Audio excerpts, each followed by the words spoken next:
大家好，今天有一些时间，我们继续来读英文版圣经。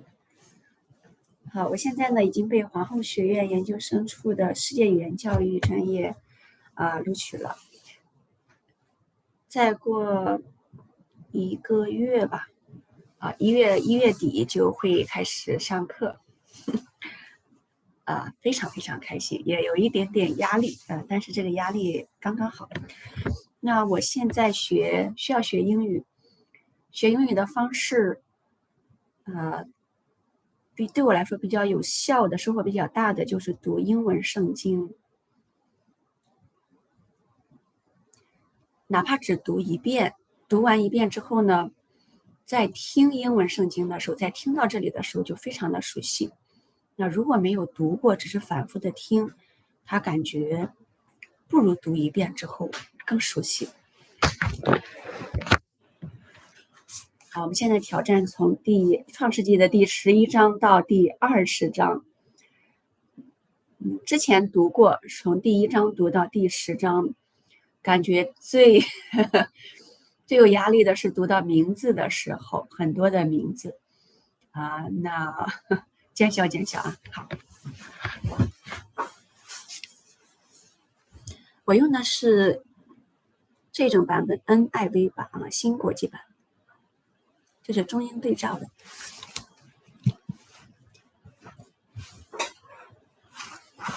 Genesis 11. Now the whole world had one language and a common speech. As man moved eastward, they found a plain in Shinar and settled there. They said to each other, "Come, let's make bricks and bake them thoroughly." They used brick instead of stone and tar for mortar. Then they said, "Come, let's build ourselves a city with a tower that reaches to the heavens, so that we may take a name for ourselves and not be scattered over the face of the whole earth." But the Lord came down to see the city and the tower that the men were building. The Lord said, "If as one people speaking the same language, they have begun to do this, nothing they plan to do will be impossible for them. Come, let us go down and confuse their language, so they will not understand each other." So the Lord scattered them from there of all the earth, and they stopped building the city. That is why it was called Babel, because there the Lord confused the language of the whole world. From there, the Lord scattered them over the face of the whole earth. This is the account of Shem. 2 years after the flood, when Shem was 100 years old, he became the father of Arphaxad. And after he became the father of Arphaxad, Shem lived 500 years and had other sons and daughters. When Arphaxad had lived 35 years, he became the father of Shelah. And after he became the father of Shelah, Arphaxad lived 403 years and had other sons and daughters. When Shelah had lived 30 years, he became the father of Eber. And after he became the father of Eber, Shelah lived 403 years and had other sons and daughters. When Eber had lived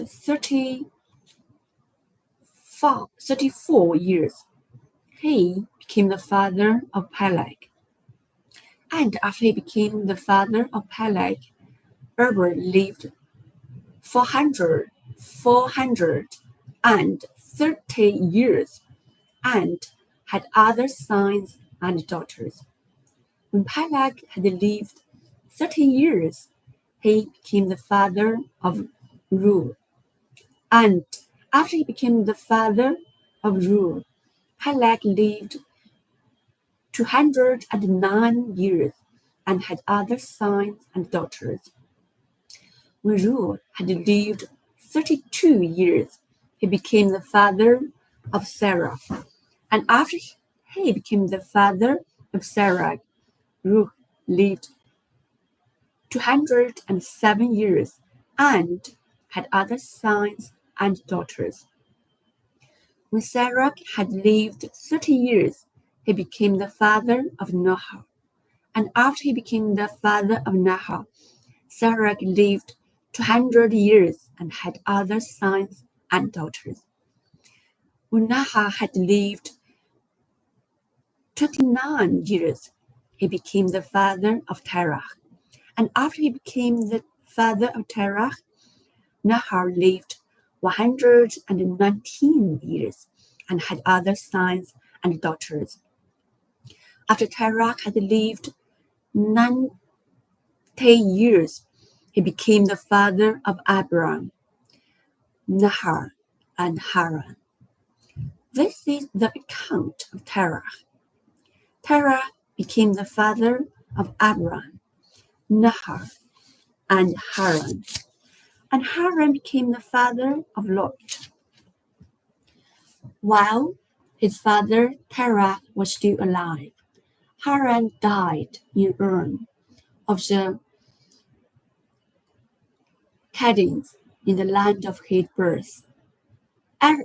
Abram and Nahor both married.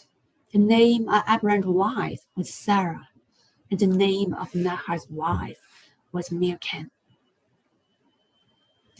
She was a daughter of Haran, the father of both Milcah and Ishkash. Now Sarah was barren. She had no children. Terah took his son Abram, his grandson Lot, son of Haran, and his daughter-in-law Sarah, the wife of his son Abram.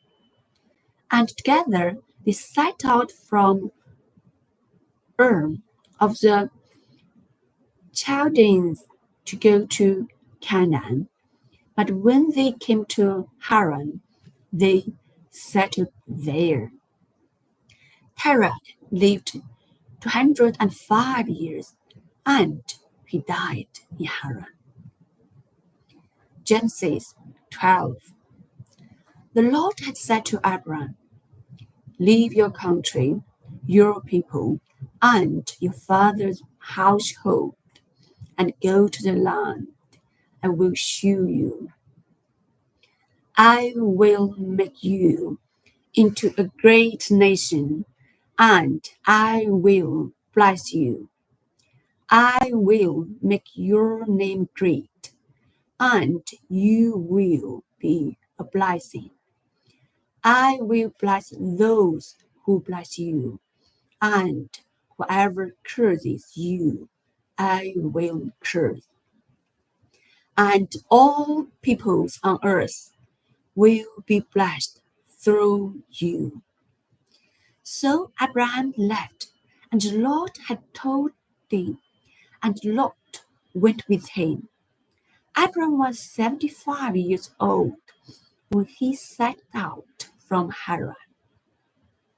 He took his wife Sarah, his nephew Lot, all the possessions they had accumulated, and the people they had acquired in Haran, and they set out for the land of Canaan, and they arrived there.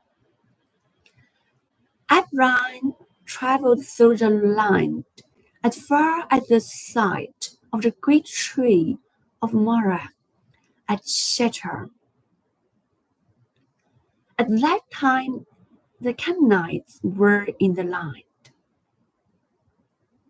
The Lord appeared to Abram and said, "To your offspring I will give this land."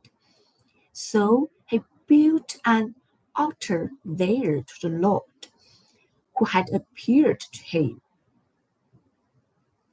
From there, he went on toward the hills east of Bethel and pitched his tent, with Bethel on the west and Ai on the east. There he built an altar to the Lord and called on the name of the Lord.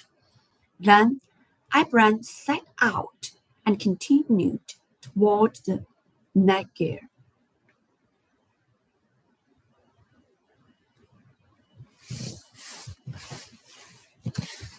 Now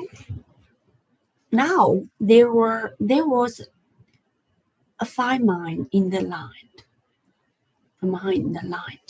and Abram went down to Egypt to live there for a while because the famine was severe.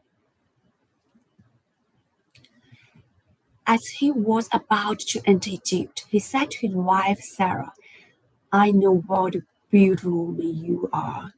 When the Egyptians see you, they will say, 'This is his wife,' and they will kill me, but will let you live.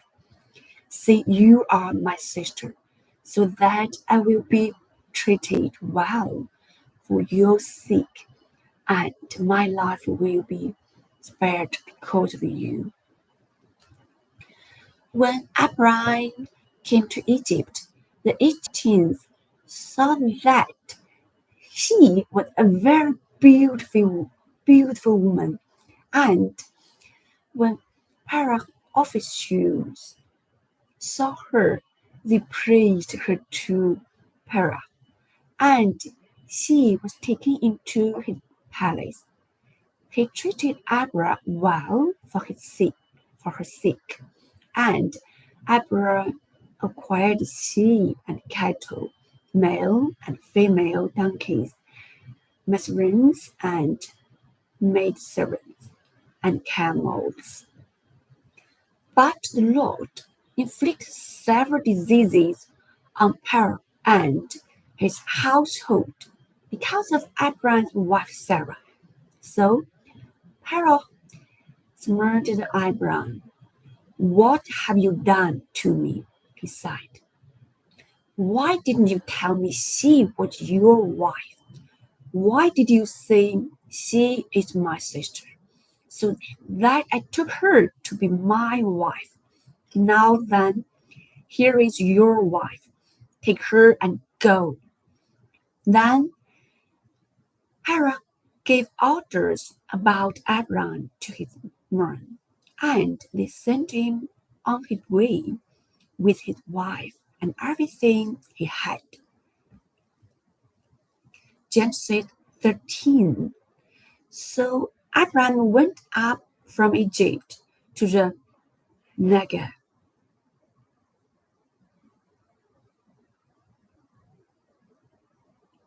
With his wife and everything he had, and Lot went with him. Abram had become very wealthy in livestock and in silver and gold. From the Negev, he went from place to place until he came to Bethel, to the place between Bethel and Ai, where his tent had become earlier, and where he had first built an altar. There Abram called on the name of the Lord.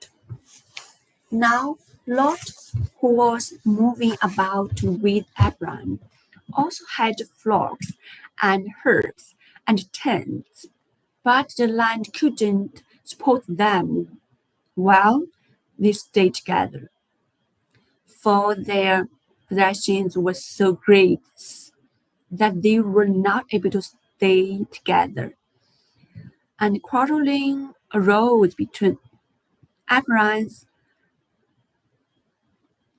herdsmen and the herdsmen of Lot. The Canaanites and Perizzites were also living in the land at that time. So Abraham said to Lot, "Let's not have any quarreling between you and me, or between your herdsman and mine, for we are the brothers. Is not the whole land before you?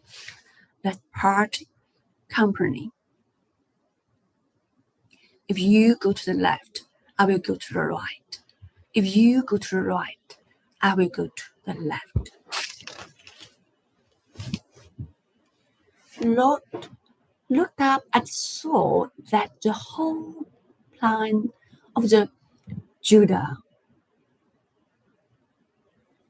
was well watered, like the garden of the Lord, like the land of Egypt, towards Zoar. So Lot chose for himself the whole plain of the Judah and set out toward the east. The two men parted company. Abraham lived in the land of Canaan, while Lot lived among the cities of the plain and pitched his tents near Sodom. Now the men of Sodom were wicked and were sinning greatly against Lot. The Lord said to Abraham, after Lot had parted from him, "Lift up your eyes from where you are and look north and south, east and west. All the land that you see, I will give to you and your offspring forever. I will make your offspring leave the dust of the earth, like the dust of the earth, so that if anyone could count the dust, then your offspring could be counted. Go, walk through the length and breadth of the land, for I am giving it to you." So Abraham moved his tents and went to live near the great trees of Mamre at Hebron, where he built an altar to the Lord. Genesis 14. At this time, Araphael king of Shanaan, Arki king of Elsa, Ketlamar king of Alan, and Tidal king of Gain went to war against Bar king of Saddam, Persia king of Gamarach, Shinar king of Adam, Shimron king of Zarim, and the king of Balar. All these latter kings joined forces in the valley of Siddim. For 12 years they had been subject to Kedorlaomer, but in the 13 years they rebelled. In the 14 years, Kedorlaomer and the kings allied with him went out and defeated the Phathites in Ashtaroth, Canaan, the Jebusites in Ham, the Ammonites in Sheba, Kiriathaim, and the Harites in the hill country of Shar, as far as El-Paran near the desert. Then they turned back and went to Mishpat, and they conquered the whole territory of the Amalekites, as well as the Amorites who were living in Haroon Tamar. Then the king of Sodom, the king of Gomorrah, the king of Admah, the king of Zerim, and the king of Balaam marched out and drew up their battle lines in the valley of Shadin against Kedorlaomer king of Elam, Tidam king of Gabin, Araphel king of Sharon, and Archer king of Ladazah. 4 kings against 5. Now the valley of Shadin was full of chariots, and when the kings of Sodom and Gomorrah fled, some of them fell into the land, and the rest fell into the hills. The 4 kings seized all the goods of Sodom and Gomorrah and all their food. Then they went away. They also carried off Abraham's nephew Lot and his possessions, since he was living in Sodom. One who had escaped came and reported this to Abraham the Hebrew. Now Abraham was living near the great trees of Mamre the Amorite, brother of Eshcol and Anna, all of whom were aligned with Abraham. When Abraham heard that his relative had been taken captive, he called out the 318 trained men born in his household and went in pursuit as far as Dan. During the night, Abraham divided his men to attack them, and he routed them, pursuing them as far as Hobah, north of Damascus. He recovered all the goods and brought back his relative Lot and his possessions together with the women and the other people. After Abraham returned from defeating Kedorlaomer and the king allied with him, the king of Sodom came out to meet him in the valley of Shavah. The Melchizedek king of Shalom brought out bread and wine. He was praised of God Most High, and he blessed Abraham, saying, Blessed be Abraham by God Most High, creator of heaven and earth. And blessed be God Most High, who delivered your enemies into your hand. Then Abraham gave him a tenth of everything. The king of Sodom said to Abraham, Give me the people and keep the good for yourself. But Abraham said to the king of Sodom, I have raised my hand to Lord, God Most High, creator of heaven and earth, and have taken an oath that I will accept nothing belonging to you, not even a thread or the song of a shadow, so that you will never be able to see. I made Abraham rich. I will accept nothing but what my men have eaten, and the share that belonged to the men who went with me, to Anan, Exor, and Mary. Let them have their share. Genesis 15. After this, the word of the Lord came to Abraham in a vision. Do not be afraid, Abraham. I am your shield, your very great reward. But Abram sighed, "Oh, sovereign Lord, what can you give me since I remain childless, and the one who will inherit my estate is Eliezer of Damascus?"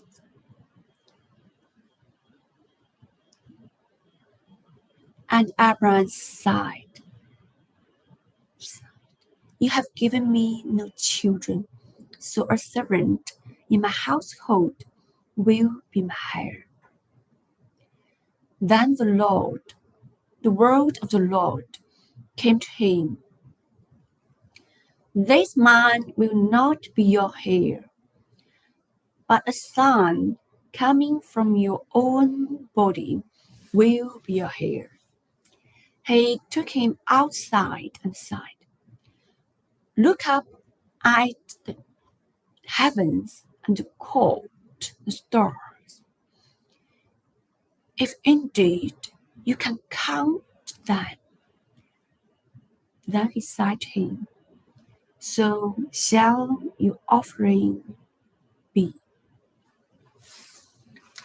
Abram believed the Lord, and he credited it to him as righteousness. He also said to him, "I am the Lord who brought you out of the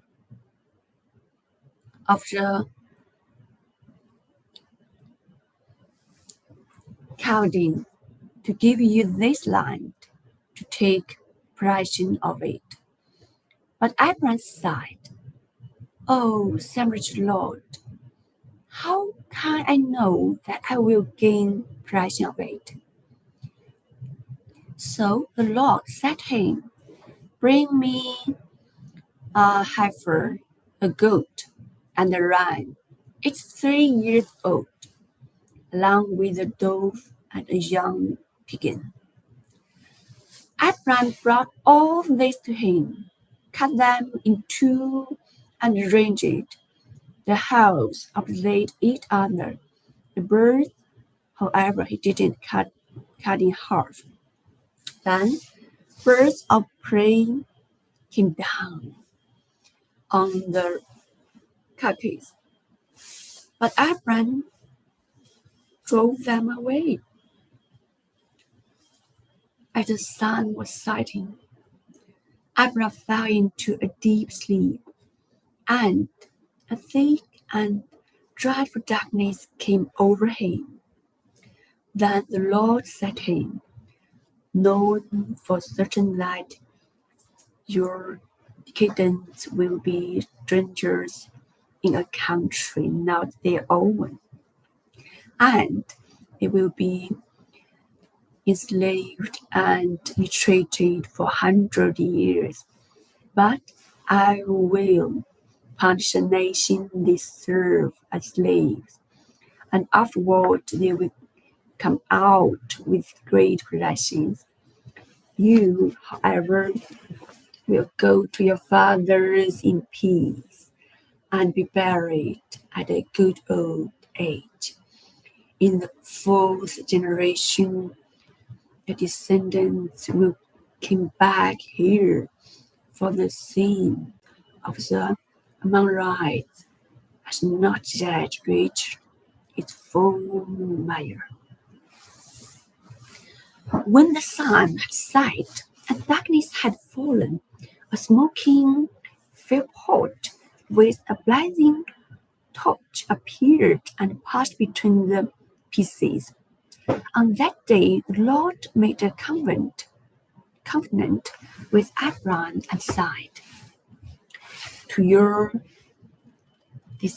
descendants I give this land, from the river of Egypt to the great river, the Euphrates, the land of the Canaanites, Canaanites, Hittites, Perizzites, Rephaites, Amorites, Canaanites, Girgashites, and Jebusites. Genesis 16. Now Sarah, Abraham's wife, had borne him no children, but she had an Egyptian maidservant named Hagar. So she said to Abraham, "The Lord has kept me from having children. Go, sleep with my maid servant. Perhaps I can build a family through her." Abraham agreed to what Sarah said. So after Abraham had been living the Canaan 10 years, Sarah, his wife, took her Egyptian maidservant Hagar and gave her to her husband to be his wife. He slept with Hagar, and she conceived. When she knew she was pregnant, she began to despise her mistress. Then Sarah said to Abraham, "You are responsible for the wrong. I am suffering. I put my servant in your arms, and now that she knows he's pregnant, she despises me. May the Lord judge between you and me. Your servant is in your hands." Abraham said, "Do with her whatever you think best." Then Sarah mistreated Hagar, so she fled from her. The angel of the Lord found Hagar near a spring in the desert. It was a spring that is beside the road of Shur. And he said, "Hagar, servant of Sarah, where have you come from, and where were you going?" "I'm running away from my mistress, Sarah," she answered. Then the angel of the Lord told her, "Go back to your mistress and submit to her." The angel added, "I will so increase your descendants that they will be too numerous to count." The angel of the Lord also said to her, "You are now with child, and you will have a son. You shall name him Ishmael, for the Lord has heard of your misery. He will be a wild dog of a man. His hand will be against everyone, and everyone's hand against him, and he will live in hostility toward all his brothers." She gave this name to the Lord, who spoke to her, "You are the God who saves me." For she said, "I have now seen the one who saves me." That is why the well was called Bir Lahai. It is still there between Kadesh and Barad. So Hagar bore Abraham a son, and Abraham gave her name Ishmael to the son she had born. Abraham was 86 years old when Hagar bore him Ishmael. Genesis 17. When Abraham was 99 years old, the Lord appeared to him and said, "I am God Almighty. Walk before me and be blameless." I will confirm my covenant between me and you, and will greatly increase your numbers. Abraham fell face down, and God said to him, As for me, that is my covenant with you. You will be the father of many nations. No longer will you be called Abraham. Your name will be Abraham. For I have made you a father of many nations. I will make you very fruitful. I will make nations of you, and kings will come from you. I will establish my covenant as an everlasting covenant between me and you and your descendants after you for generations to come, to be your God and the God of your descendants after you. The whole line of Canaan, where you are now an alien, I will give as an everlasting possession to you and your descendants after you, and I will be their God.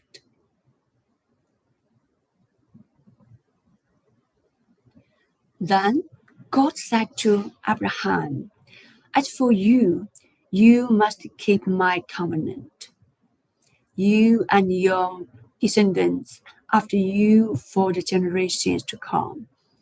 This is my covenant with you and your descendants after you, the covenant you are to keep.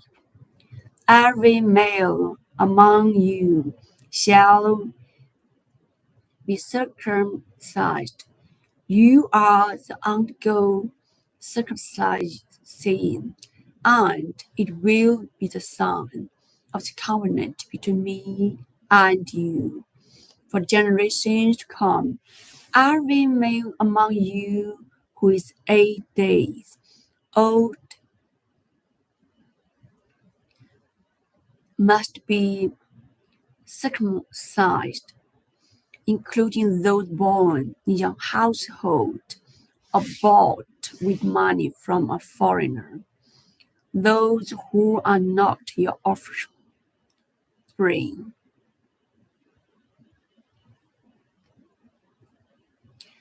whether born in your household or bought with your money.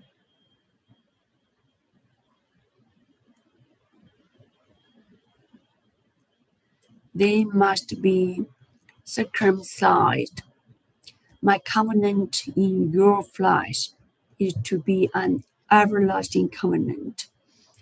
Any uncircumcised male who has not been circumcised in the flesh will be cut off from his people. He has broken my covenant.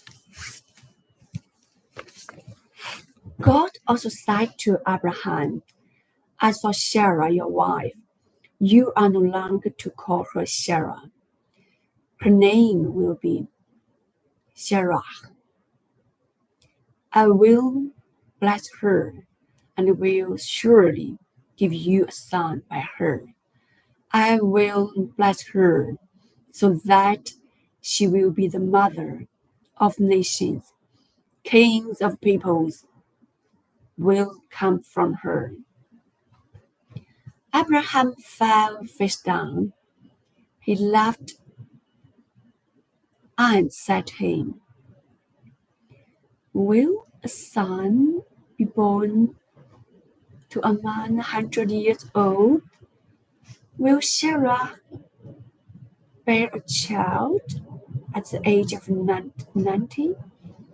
And Abraham said to God, If only Ishmael might live under your blessing. Then God said, Yes, But your wife Sarah will bear you a son, and you will call him Isha. I will establish my covenant with him as an everlasting covenant for his descendants after him. And as for Ishmael, I had heard you. I will surely bless him. I will make him fruitful and will greatly increase his numbers. He will be the father of 12 rulers.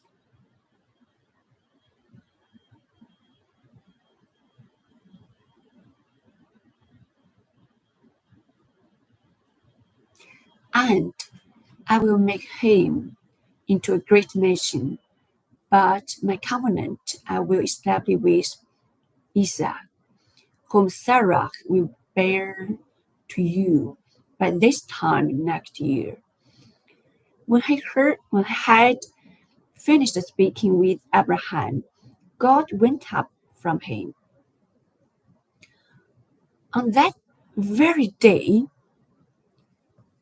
Abraham took his son Ishmael and all those born in his household or bought with his money, every male in his household, and circumcised them, as God told him.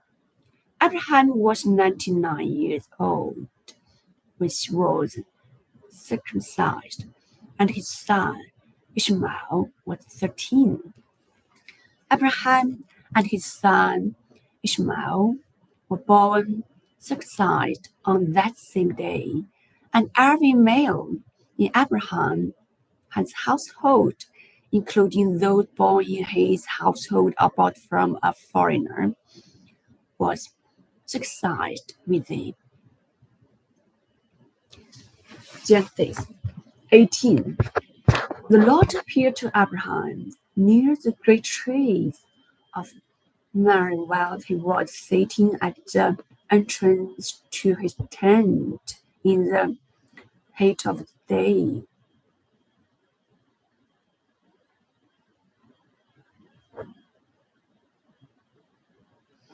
Abraham looked up and saw 3 men standing nearby. When he saw them, he hurried from the entrance of his tent to meet them and bowed low to the ground.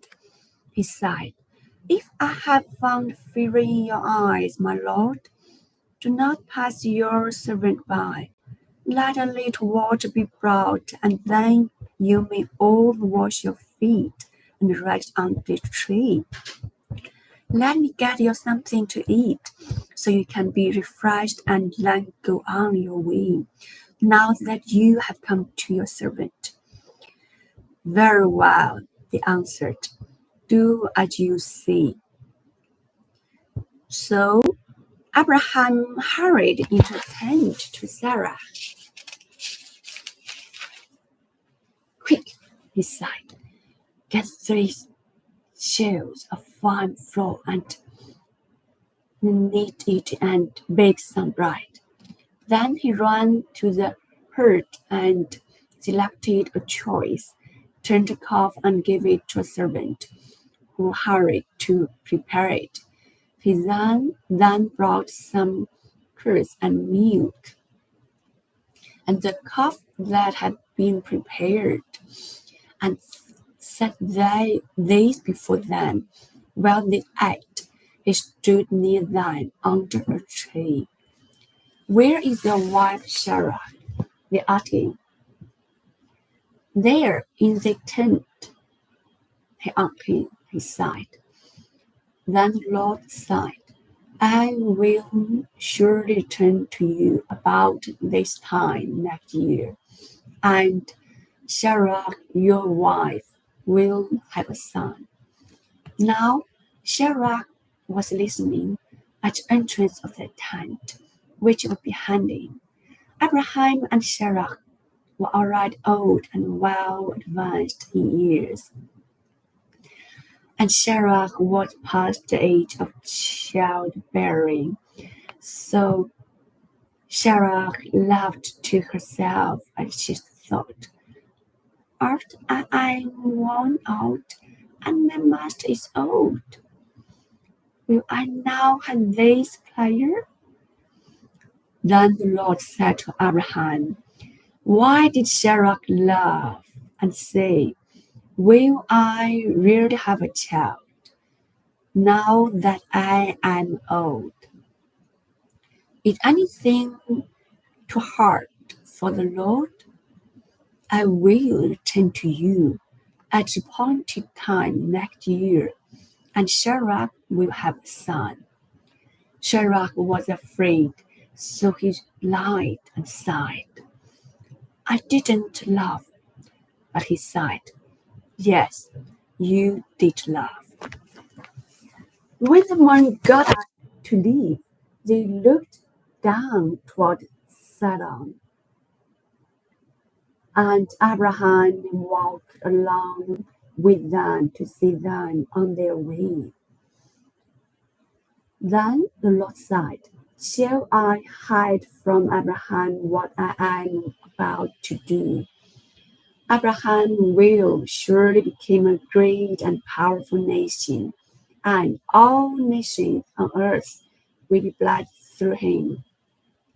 For I have chosen him, so that he will direct his children and his household after him to keep the way of the Lord by doing what is right and just, so that the Lord will bring about for Abraham what he had promised him." Then the Lord said, "The outcry against Sodom and Gomorrah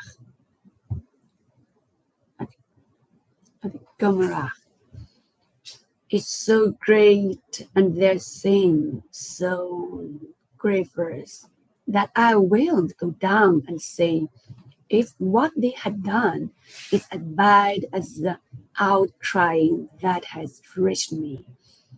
If not, I will know." The man returned away and went toward Sodom. But Abraham remained standing before the Lord.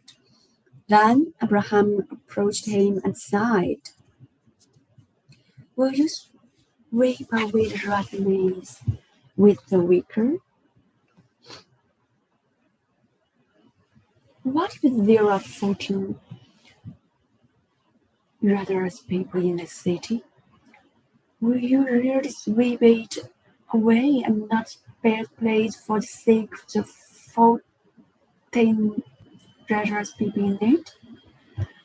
Far be it from you to do such a thing, to kill the righteous with the wicked, treating the righteous and the wicked alike. Far be it from you.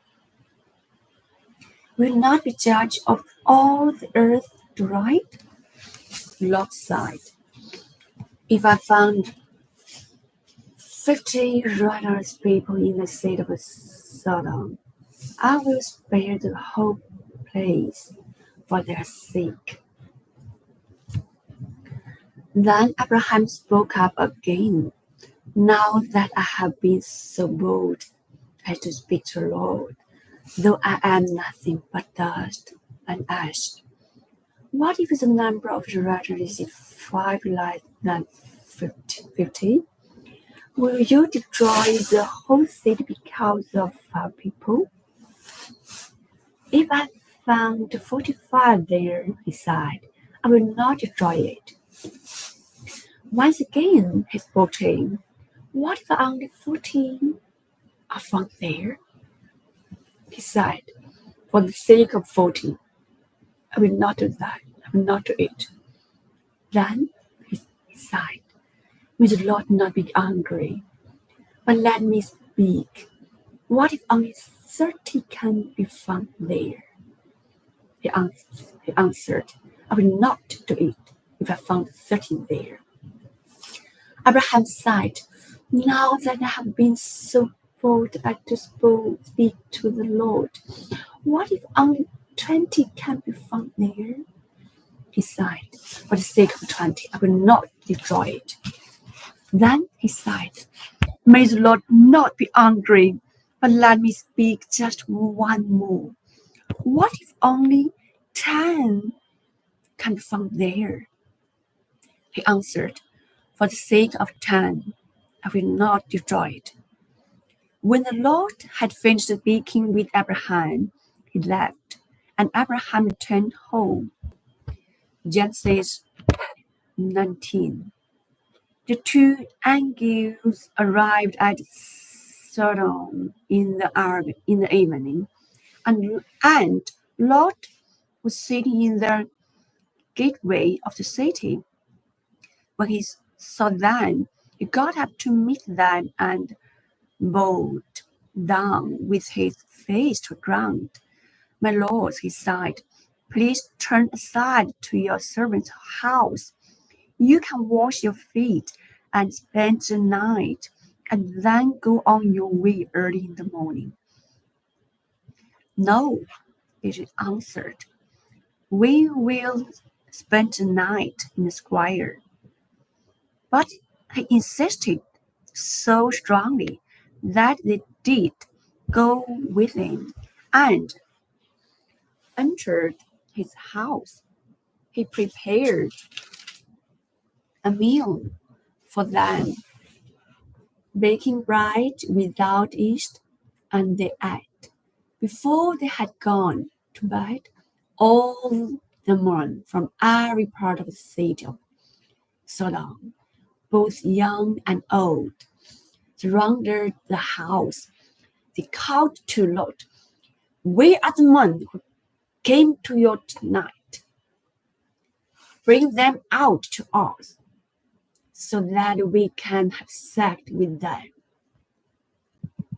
Lot went outside to meet them and shut the door behind him and sighed, "No, my friends, don't do this wicked thing.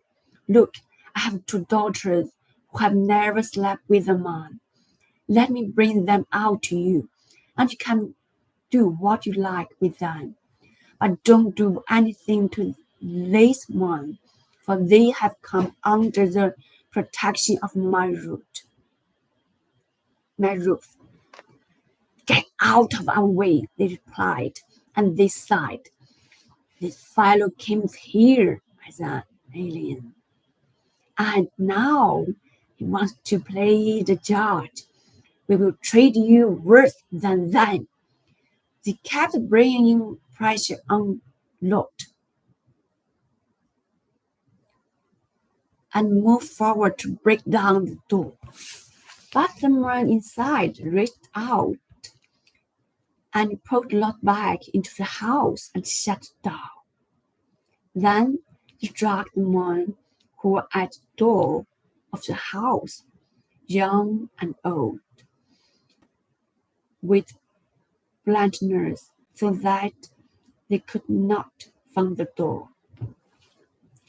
The two men said to Lot, "Do you have anyone else here, son-in-law, sons or daughters, or anyone else in the city who belongs to you? Get them out of here, because we are going to destroy this place." The outcry to the Lord against his people is so great that he has sent us to destroy it. So Lot went out and spoke to his sons-in-law, who were pledged to marry his daughters. He sighed, "Hurry and get out of this place, because the Lord is about to destroy the city." But his sons-in-law thought he was joking. With the coming of dawn, the angels urged Lot, saying, "Hurry to your wife and your two daughters who are here, or you will be swept away when the city is punished." When he hesitated, the man grasped his hand and the hands of his wife and of his 2 daughters and led them safe out of the city, for the Lord was merciful to them. As soon as they had brought them out, one of them said, "Flee for your lives. Don't look back, and don't stop anywhere in the plain. Flee to the mountains, or you will be swept away." But Lot said to them, "No, my lords, please. Your servant has found favor in your eyes, and you have shown great kindness to me, sparing my life. But I can't flee to the mountains. This disaster will overtake me, and I will die. Look, here is a town near enough to run to, and it is small. Let me flee to it. It is very small, isn't it? Then my life will be spared." He said to him, "Very well, I will grant this request too. I will not overthrow the town you speak of, but flee there quickly, because I can't do anything until you reach it." By the time Lot reached Zoar, the sun had risen over the land. Then the Lord rained down burning sulfur on Sodom and Gomorrah from the Lord out of the heavens. Thus he overthrew those cities and the entire plain, including all those living in the cities, and also the vegetation in the land. But Lot's wife looked back, and she became a pillar of salt. Early the next morning, Abraham got up and returned to the place where he had stood before the Lord. He looked down toward Sodom and Gomorrah, toward all the land of the plain, and he saw dense smoke rising from the land, like smoke from a furnace. So when God destroyed the city of the plain, he remembered Abraham, and he brought Lot out of the catastrophe that overthrew the cities where Lot had lived. Lot and his 2 daughters left Zoar and settled in the mountains, for he was afraid to stay in Zoar. He and his 2 daughters lived in a cave. One day, the old daughter said to the younger, "Our father is old, and there's no man around here to lie with us, as is the custom all over earth. Let's get our father to drink wine and then lie with him, and preserve our family line through our father." That night they got their father to drink wine, and the old daughter went in and lay with him. He was not aware of it when she lay down or when she got up. The next day the old daughter said to the younger, "Last night I lay with my father. Let's get him to drink wine again tonight, and you go in and lie with him, so we can preserve our family line through our father." So they got their father to drink wine that night also, and the younger daughter went and lay with him. Again, he was not aware of it, where she lay down or when she got up.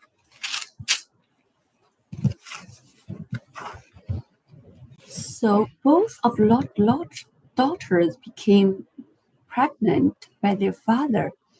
The old daughter had a son, and she named him Maya. He is the father of the Moabites of today.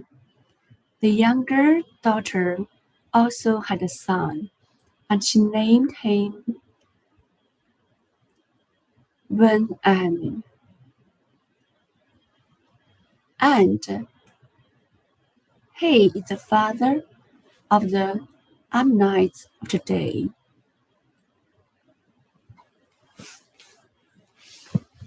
Genesis 20. Now Abraham moved on from there into the region of the Negev and lived between Kadesh and Shur. For a while, he stayed in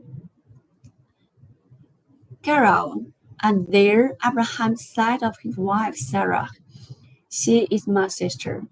Then Abimelech king of Gerar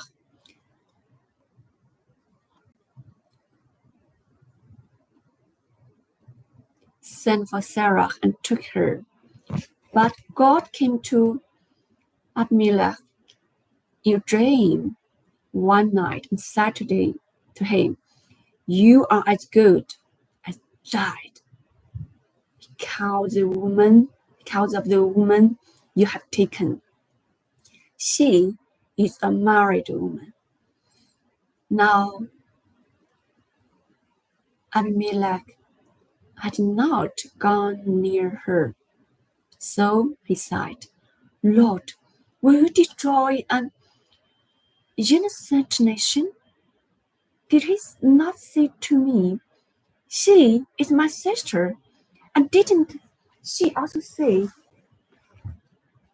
'He is my brother'? I have done this with a clear conscience and clear hands." The Lord said to him in the dream, "Yes, I know you did this with a clear conscience, and so I have kept you from sinning against me. That is why I did not let you touch her. Now return the man's wife, for he is a prophet, and he will pray for you, and you will live. But if you do not return her, you may be sure that you and all yours will die." Early the next morning,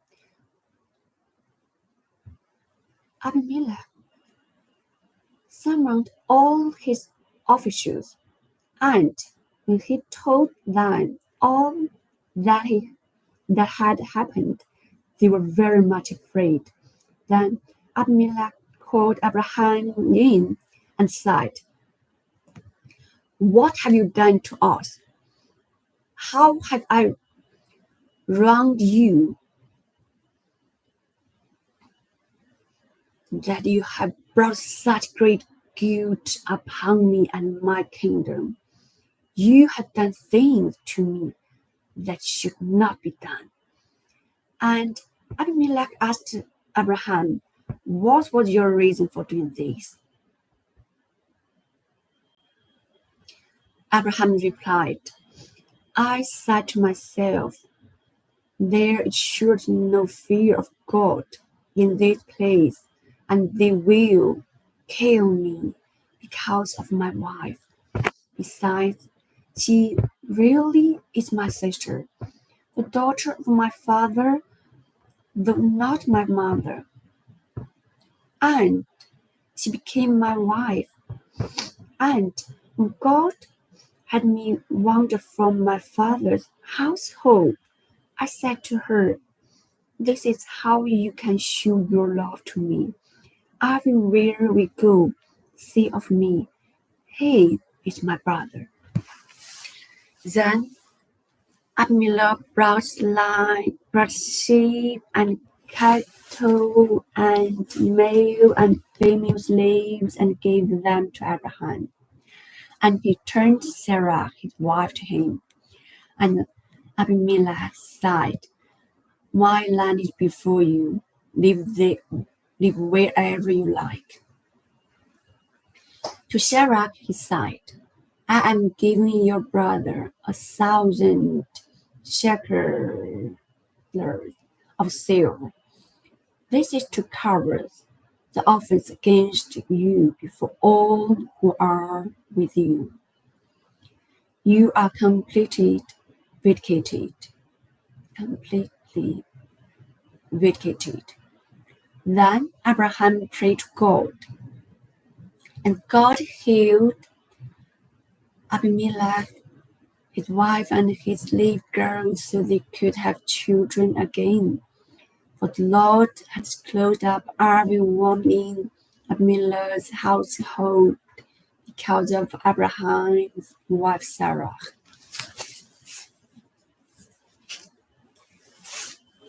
好，哇哦，超级棒啊！原来读10章的英文圣经的时间是1个小时，那就1分钟，那就是1章的话大概是6分钟、7分钟，7分钟1章。这感觉很棒。我们更多的把时间花在学习上帝的话语上面，那么这就表明上帝的话语在我们的生命中就越来越重要。我们把时间花在哪里，我们就是在荣耀什么。我们把时间花在焦虑上，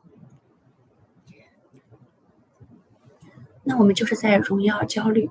我们把时间花在抱怨上，那我们就是在荣耀抱怨。我们把时间花在赞美上帝上，那我们就是在赞美神。好的，愿神祝福你，我们明天见。